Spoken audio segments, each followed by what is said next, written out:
Well, thanks for visiting us this morning at ktalnews.com. I'm meteorologist Josh Marces, and this is your Tuesday morning forecast update. Pretty decent chance we're going to see some thunderstorms both today as well as tomorrow, so that will offer us a little summer heat relief. It's a great day any time in the summer. We're forecasting highs either in the 80s and low 90s. Past few days we've been close to 100 degrees or so, but with the widespread storms today and the rain picking up early this afternoon, will likely top out in the upper 80s, low 90s by about 1 or 2 p.m. today. Usually in the summer months, we see the highs between about 3 and 5 p.m. in the afternoon. So there's already some rain ongoing to the north of us here. There's the front that's going to be rolling in off the Washitas here in the next few hours. So by the late morning, early afternoon, we'll begin to see some of these storms pop up in the northern Arklatex. And it's so warm and humid elsewhere that we'll see a pretty good scattering of storms, even well removed from the front across portions of deep East Texas and Louisiana as well. So your temperatures, they'll be in the 70s this morning. Again, your highs will be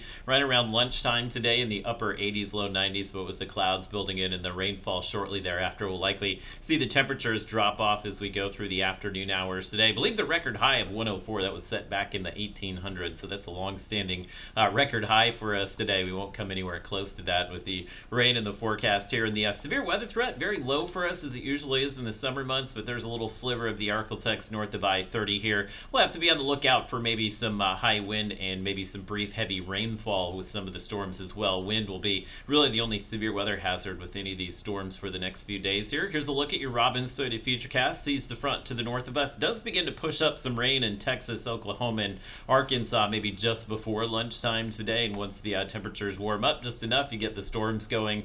Those storms will unleash those outflow boundaries, which will trigger the other storms today. So that's why we're thinking we'll have some widespread coverage of the rainfall as we go through the afternoon.